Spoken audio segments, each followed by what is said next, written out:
नमस्कार, आप देख रहे हैं द फुलझड़ी और मैं श्रुति। इंटरनेशनल स्पेस स्टेशन एक अंतरिक्ष स्टेशन है जो दुनिया भर के अंतरिक्ष यात्री हैं।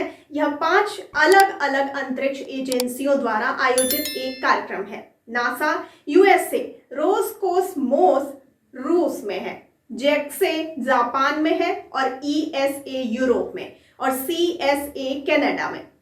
आईएसएस 330 किलोमीटर की औसत ऊंचाई के साथ कक्षा में अंतरिक्ष स्टेशन हर 90 मिनट में पृथ्वी की पूर्ण कक्षा बनाता है, जिसका मतलब है कि स्पेस स्टेशन की प्रति सेकंड 5 मील की औसत गति है। आपको बता दें कि आईएसए की कक्षा की स्थिति में गुरुत्वाकर्षण की शक्ति पृथ्वी पर की तुलना में केवल थोड़े कमजोर है। यह माइक्रोग्रेविटी पर्यावरण आईएसएस की वजह से है, क्योंकि यह धरती पर चढ़ता है। आपको यह भी बताते चले कि आईएसएस अब अपने तीसरे दशक में है। इसे 21 साल पहले 20 नवंबर सन 1998 को प्रक्षेपित कर पृथ्वी की निचली कक्षा में स्थापित किया गया था। दुनिया भर के वैज्ञानिकों को इस बात की बहुत उम्मीदें हैं कि अभी भी इससे बहुत कुछ हासिल किया जा सकता है।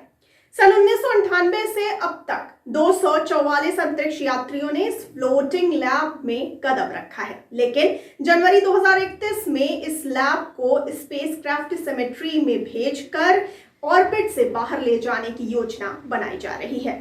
आपको बता दें कि पूरी दुनिया में स्पेस रिसर्च पर बहुत काम हो रहा है। दुनिया के कई देश मंगल पर अपने अभियान भेज चुके हैं, तो वहीं नासा भी चांद और फिर मंगल पर अपने इंसान भेजने की तैयारी में लगा हुआ है। इस दौरान अगर सबसे ज्यादा किसी की चर्चा हुई है तो वो है इंटरनेशनल स्पेस स्टेशन की। जी हाँ, यह एक ऐसा खास आर्टिफिशियल सैटेलाइट है जिस पर अंतरिक्ष यात्री कई दिनों तक रह सकते हैं। आपको ये भी बता दें कि इसमें इंटरनेशनल स्पेस स्टेशन पिछले कुछ समय से तकनीकी खराबी, आउट ऑफ कंट्रोल होने जैसी चीजों से जूझ रहा है। ऐसे में अब नासा इसे बंद करने या नष्ट करने पर विचार कर रहा है। नासा ने आईएसएस को बंद या नष्ट करने के लिए अपने प्लान के बारे में एक रिपोर्ट जारी किया है। इसमें कहा गया है कि नासा और उसके सहयोगी 10 साल से भी कम समय में इस स्टेशन को नष्ट करने वाले हैं। तो आइए जानते हैं सबसे पहले कि कैसे इसको नष्ट किया जाएगा। आपको बता दें कि यह सवाल अभी भी बना हुआ है कि वर्तमान आईएसएस का क्या किया जाए, जिसे पृथ्वी की निचली कक्षा में हमेशा के लिए नहीं छोड़ा जा सकता। अगर इसे ऐसे ही छोड़ा जाता है तो इससे स्पेस पॉल्यूशन पैदा हो सकता है, जिससे बाद में चलकर खतरा हो सकता है। इसलिए नासा ने धीरे धीरे इसकी ऊंचाई कम करने की योजना बनाई है, जब तक कि पृथ्वी का वायुमंडल इसे करीब और तेजी से खींचकर समुद्र में नहीं भेज देता। इसके बाद ऑपरेटर इसके थ्रस्टर्स और उन वाहनों को फायर करेंगे जो अभी भी इसमें लगे हुए हैं और फिर इसे समुद्र में गिरा दिया जाएगा। और आइए अब जानते हैं अंतरराष्ट्रीय अंतरिक्ष स्टेशन की जगह क्या लेगा।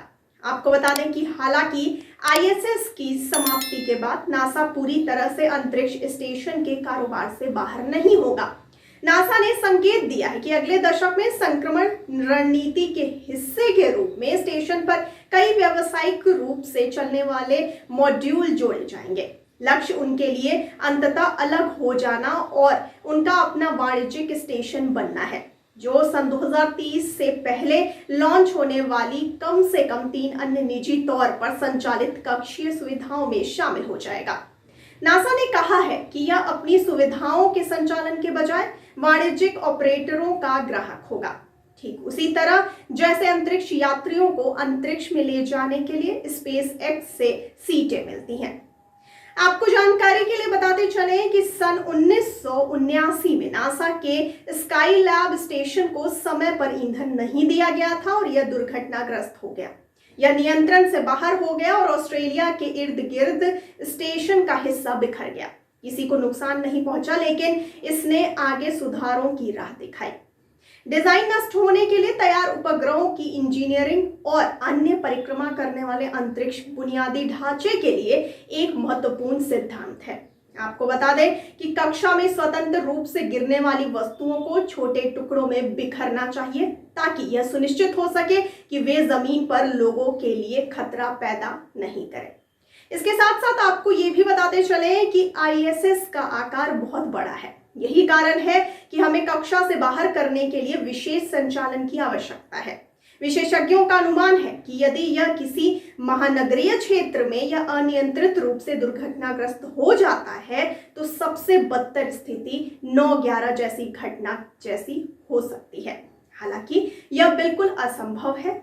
आईएसएस के लिए नियोजित नियंत्रित डीऑर्बिट ऑपरेशन में नवनिर्मित मॉड्यूल पहले मुख्य संरचना से अलग हो जाएंगे और अंततः भविष्य के अंतरिक्ष स्टेशनों के हिस्सों के रूप में पुनर्संयोजन के लिए कक्षा में रहेंगे।